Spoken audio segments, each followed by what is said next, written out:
It's funny, now that we're on the verge of World War III, now we're getting some buyer's remorse. Director Oliver Stone declares he made a mistake when he voted for Brandon, says he may start World War III.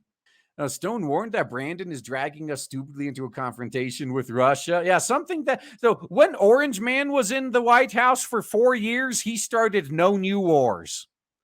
Brandon gets in, he's immediately trying to start World War III.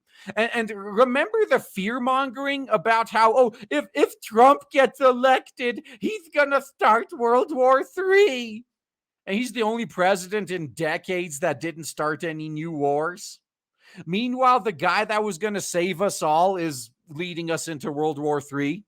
Filmmaker Oliver Stone lamented on a podcast that he regrets voting for Brandon, noting the president may lead America to World War III. Stone spoke on a recent episode of commentator Russell Brand's talk show Stay Free. Yeah, Russell Brand's another one of these guys that he's got some buyer's remorse too.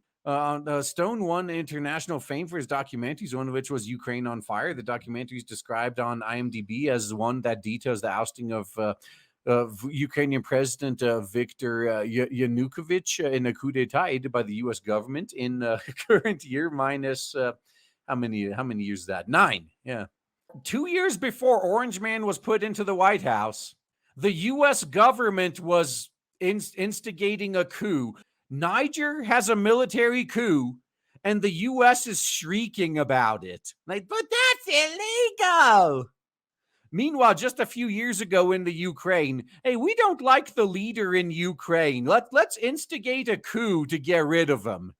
I guess they didn't care about the democratically elected leader of Ukraine, did they?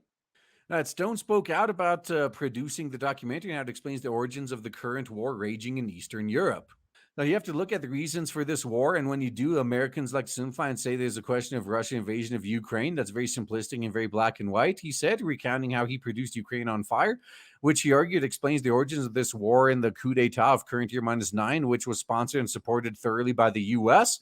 It was a very deep plan to penetrate the Russian Federation.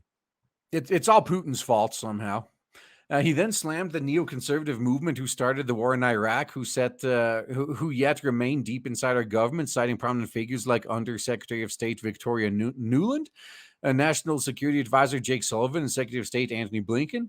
He went on to add that Brandon is an old Cold Warrior. He really hates the old Soviet Union, which he confounds again with the Russian Federation, which is not communist. Yeah, at this point, I think the U.S. is way more communist than Russia is. Stone warned that unless the United States changes its suicidal course, it faces potential World War III, and then slammed Brandon's leadership.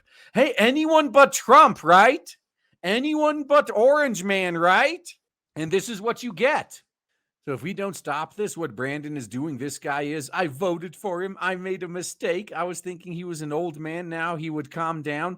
But that doesn't apply to his handlers, though. He's got dementia. You think he's making any decisions? No, his decisions are being made for him. Yeah, vote blue no matter who, and this is what you fucking get. Oh, but Trump had mean tweets. Oh, he has to go. He was mean on the internet. Oh my God, he said grab her by the pussy. He shouldn't be president. This is what you get. But hey, at least there's no more mean tweets. Orange Man is banned from Twitter. And that he would be more mellow and so forth. I didn't see that at all. He said, I see a man who's maybe not in charge of his own administration. Who knows? Wow, that sounds like an alt-right conspiracy there.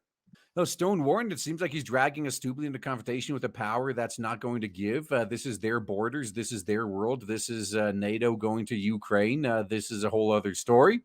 He also argued that the conflict as the U.S. being dragged into volatile conflict similar to that which sparked in the Balkans in World War I. Stone noted the ethnic complexity of this conflict and that our allies are rabid anti-Russian people and have been fighting against ethnic Russians who live in eastern Ukraine, claiming that the media does not recognize these ethnic Russians have been seeking autonomy. That's all they asked for in current year minus 9. Eastern Ukraine democratically voted to become part of Russia. We have to honor them, right? He followed by claiming that a negotiation for ethnic Russian autonomy in eastern Ukraine had almost been reached at the start of towards the start of the war in current year -1 until America squelched it, suggesting they didn't want the deal, they didn't want the peace treaty, they don't want to give autonomy to Donetsk and Lugansk. Now look where we are. It's gotten worse, and it's going to get worse. Yeah, the military-industrial complex wants war. This is how they get paid. So all of those war machines that are being sent to Ukraine now, who's paying for it? The taxpayer. But who's actually collecting that money and making bank? Defense contractors. This is what they want. Yeah, all that money going to Raytheon and Lockheed Martin and Northrop Grumman. That's what they wanted. And part of it, to be fair, there's more to this story. The US is using Ukraine as a proxy to attack Russia. The US wants to attack Russia, but they don't want to do it themselves. So instead, they're having Ukraine do it, and they're just feeding them with weapons. Yeah, it's pretty fucking dirty, man.